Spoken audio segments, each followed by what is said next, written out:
آپ کا بچہ 5 سال تک آپ کا کھلونا، 10 سال تک آپ کا خادم، 15 سال کا ہونے سے پہلے پہلے آپ اسے اپنا دوست بنا لیں، ورنہ دشمن تو وہ بن ہی جائے گا۔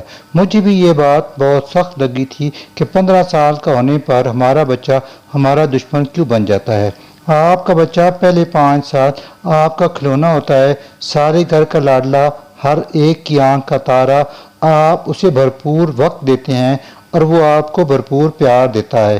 ماں باپ اس کی نظر میں دنیا کے سب سے مہربان، بہادر، ذہین، دولت مند انسان ہوتے ہیں۔ پھر اسکول میں داخل ہو جاتا ہے، گھر میں چھوٹا بہن بھائی آ چکا ہوتا ہے، آپ کی مصروفیات بڑھ جاتی ہیں، پہلے بچے کو ملنے والا وقت تقسیم ہو جاتا ہے، اسکول میں دوست بن جاتے ہیں، کچھ اساتذہ اچھے لگتے ہیں، آپ یعنی ماں باپ بچے کی پسندیدہ شخصیات کی فہرست میں تیسرے چوتھے نمبر پر چلے جاتے ہیں۔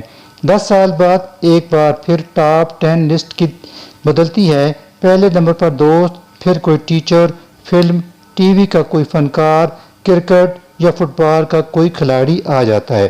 15 سال کا ہوتے ہوتے بچہ ماں باپ کی نصیحتیں سن سن کر، مار پٹائی ڈانٹ کھا کھا کر بیزار ہو چکا ہوتا ہے، اور اس عمر میں اکثر ٹین ایج بچے ماں باپ کو اپنا دشمن سمجھنے لگتے ہیں، اپنی آزادی کا دشمن، اپنی خواہشات کا دشمن، اپنے فرینڈ کا دشمن۔ ایک بات نوٹ کر لیجئے، یہ مسئلہ صرف آپ کا یعنی ہمارے وطن یا اس خطہ کا نہیں ہے، بلکہ ساری دنیا کے ٹین ایج بچوں اور ان کے پیرنٹس کا ہے۔ اگر ہم مغرب میں بچوں اور پیرنٹس کے مسائل جان لیں تو ہمارے ہوش اڑ جائیں، پھر یقین جانیں ہم صبح و شام دن رات اپنے بچوں کے صدقے واری جائیں، لیکن اس بات سے مطمئن ہو کر بیٹھ نہیں سکتے۔ بہتری لانی ہوگی، بچوں کے ساتھ تعلقات میں روز بروز اصلاح کی کوشش کرنی چاہیے۔ چند آسان ٹپس عرض کیے دیتا ہوں۔ بچے بڑے ہوتے ہیں تو ان کے مسائل بھی بڑے ہوتے جاتے ہیں، اس لیے اب ان سے تو میں بند کر دیں۔ ان ٹین ایج بچوں کو مکمل فرد سمجھیں، دلیل سے بات کریں، توجہ سے ان کی بات سنیں، غصہ کرنا چھوڑ دیں اس سے پہلے کہ بچے آپ سے بات کرنا چھوڑ دیں۔ تسلیم کریں دنیا کے سارے ٹین ایج بچے اس عمر میں ایسے ہی ہوتے ہیں، آپ بھی کم و بیش ایسے ہی تھے، میں بھی ایسا ہی تھا۔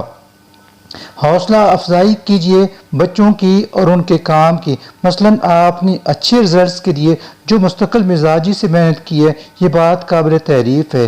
بچوں کی اسٹرینتھ پہچان کر ان کی حوصلہ افزائی کریں، یعنی نوٹ کیجیے کون سا کام آپ کے بچے خود بخود انتہائی محنت، لگن اور ذمہ داری سے کرتے ہیں، اس تعریف کی خوبی اچھی طرح کیجیے۔ بچہ سچ بولتا ہے، نماز کی پابندی کرتا ہے، وقت کی اہمیت کا احساس کرتا ہے تو جم کر بھرپور انداز میں اپریشیٹ کیجیے۔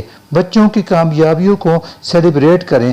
ایک وقت میں ایک بچے کے ساتھ لانگ ڈرائیو پر جائیں، اس دوران آپ صرف سوال کیجیے، 90% سے زیادہ وقت بچے کو بولنے دیں، اپنے پاس مائک صرف 10% وقت کے لیے رکھیں، نصیحت نہیں سوال کریں۔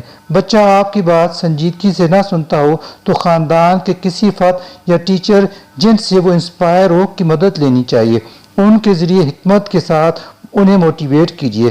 ہر ایک ٹین ایج بچے کو ایڈونچر، تھرل کی طلب ہوتی ہے، کچھ ایسے ایونٹ آرگنائز کیجیے جس میں بچوں کی یہ فطری طلب پوری ہو جائے، مثلاً تیراکی، ہائکنگ، کشتی رانی، سائیکلنگ، گارڈننگ وغیرہ وغیرہ۔ کسی نہ کسی آؤٹ ڈور کھیل کے لیے سامان اور مواقع اور اجازت ضرور فراہم کریں۔